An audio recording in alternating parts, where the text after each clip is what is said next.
자, 모두들 반갑습니다.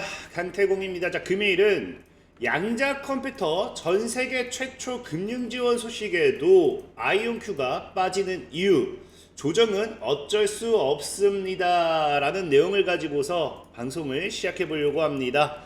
자, 방송 전 늘 말씀드리는 여러분들의 좋아요, 구독하기, 댓글까지는 너무나 많은 힘이 된다라고 말씀드리면서 오늘의 방송 시작해 보도록 할게요.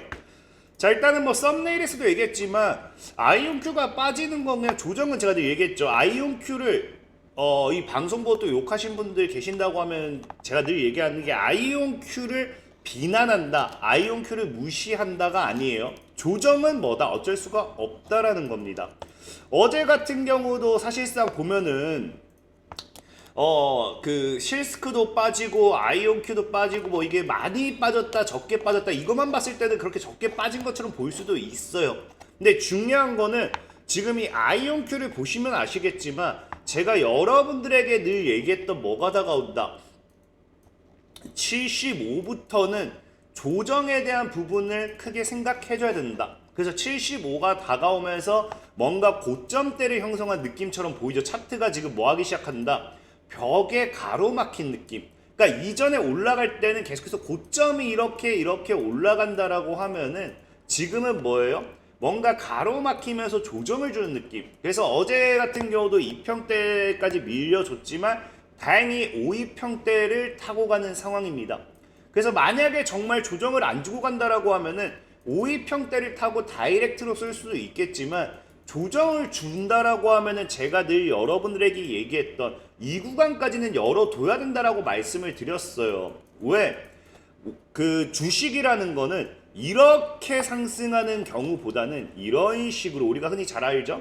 2평의 이런 회귀, 이런 식으로서의 이 위아래로 이렇게 상승하는 경우가 많기 때문에, 그래서 지금 아이온큐 같은 경우도 사실상은 제가 늘 여러분들에게 얘기한 게 이전에 제가 여러분들에게 얘기했을 때는 사도 괜찮았지만 지금 자리는 사실 조정에 대한 하방 압력이 강하게 작용할 수도 있는 자리이기 때문에 리스크가 분명히 존재한다라고 좀 말씀을 드렸어요.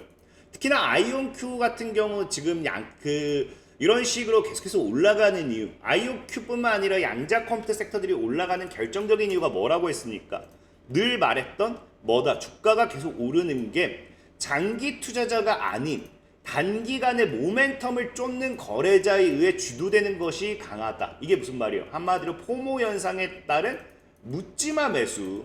그냥 갑자기 신고가 랠리가 나오니까 장기적으로 묵혀둬야지, 1년 봐야지 2년 봐야지가 아니라 단기적으로 추격 매매, 그러니까 추격 달라붙는 사람들이 양자 컴퓨터를 계속 끌어올리고 있다라는 거겠죠.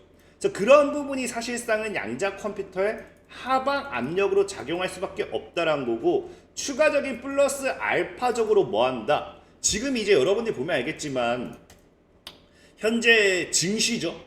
증시를 보면 알겠죠. 뭐 하고 있습니까? 나스닥 같은 경우도 올라갔을 때 그 양자 컴퓨터와 크게 비슷해요. 차트가 전방적으로 상승했을 때 상승하고, 최근에 나스닥이 하방 압력을 받으니까 뭐 하기 시작한다, 여기서도 지금 벽을 느끼면서 하방에 대한 압력이 나와주는, 자, 지금 미 증시의 추세를 그대로 따라가고 있는 모습이 사실상 나와주고 있어요.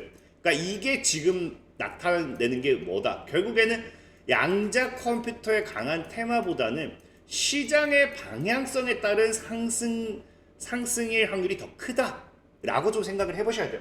특히나 그렇기 때문에 오늘 같은 경우도 사실은 아이온큐만 본다고 해도 저는 이슈만 보잖아요. 아이온큐만 봤을 때 오늘 뭐 20% 이상 올라도 사실 할 말은 없었다고 생각을 해요. 하지만 시장의 흐름과 함께 간다 라는 게, 왜? 아이온큐가 제가 어제도 얘기했지만 어떤 뉴스가 나왔습니까? 이 통신 파장을 변환시켜주는 걸 성공했다라고 하죠.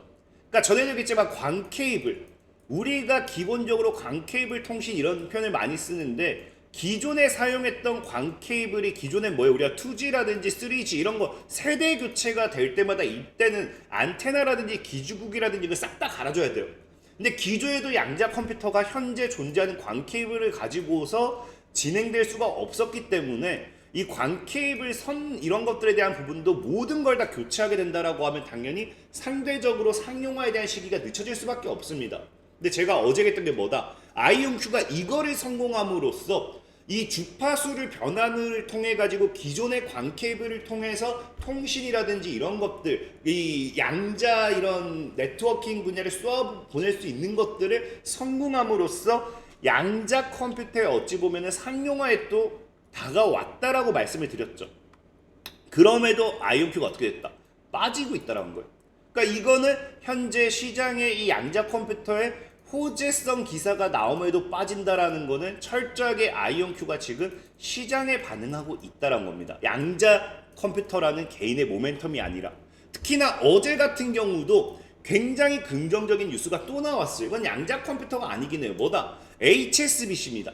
HSBC. 큰 은행 회사죠. 이게 사실상 예전에는 이 홍콩과 상하이에서 무역을 지원하기 위해서 세워진 은행이고, 그래서 지금 홍콩 상하이, 홍콩 앤 상하이 뱅킹 코퍼레이션인가 그래요? 뱅킹 코퍼레이션인가? 그래서 HSBC고, 그래서 이게 지금 현재는 다양한 이 나라의 지사를 두고 운영되는 이 큰 하나의 은행이죠. 은행인데 어쨌든 중요한 건 뭐다?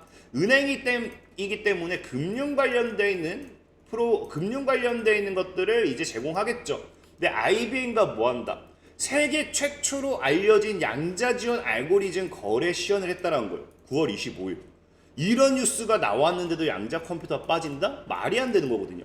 그래서 이게 내용을 보면 어떤 내용이냐? 자, 보다시피 이제 이 이제 은행권 같은 경우도 채권이라든지 다양한 금융 분야가 있을 거 아니에요. 금융 자산이 두 당사자 간에 거래되는 장외 시장에서 변경 요청을 최적화할 수 있는 방법을 탐구했다. 그러니까 이게 무슨 말이냐고 하면은 기존에는 슈퍼컴퓨터를 통해서 다양한 알고리즘을 분석해서 채권이 되었던지 어떤 상품이 되었던지 이거를 얼마의 가격에 이게 측정이 되면은 거래가 성사가 될 것이다. 이런 것들을 이제 기존에 슈퍼컴퓨터를 통해서 진행을 했던 거예요. 근데 이제 이번에는 이제 양자 컴퓨터까지 활용해 가지고 이거를 같이 동일하게 병행을 해봤더니 뭐가 된다?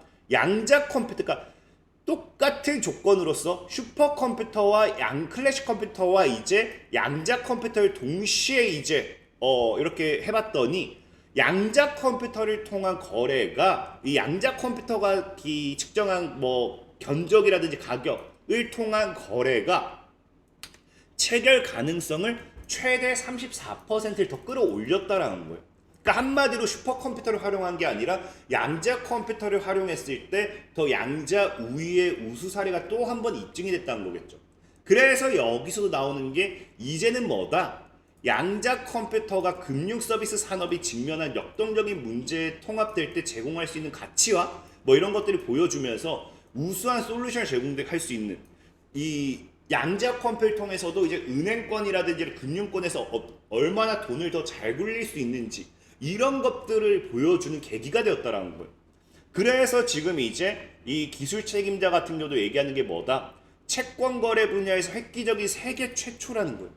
세계 최초로 이 분야에서 이제 인증이 되었던 부분이고, 이를 통해서 양자 컴퓨터가 발전함에 따라 가지고 이미 실질적으로 어떻게 사용할 수 있을지가 밝혀졌고, 앞으로 양자 컴퓨터가 발전함에 따라서 계속 더 성장할 거다. 금융권에서도 양자 컴퓨터가 사용될 거다. 이거에 대한 이정표를 제시한 거예요. 그러니까 굉장히 긍정적인 뉴스가 어제 또 나왔다라는 겁니다. 그럼에도 뭐했다? 빠졌다라는 거는 분명하게 이제 제가 늘 여러분들에게 얘기했던 조정에 대한 걸 생각해야 된다. 특히나 지금 시장이 보면은 과거에도 얘기했죠. 금리 인하 가능성의 가장 큰 수혜주가 양자 컴퓨팅이었고요. 그래서 금리 인하가 되자마자 양자 컴퓨터가 가파르게 쏘아 올렸고요. 그리고 최근에 뭐다? 파월이 고평가 논란을 피웠어요. 고평가. 이게 양자 컴퓨터를 저격한 게 아닙니다.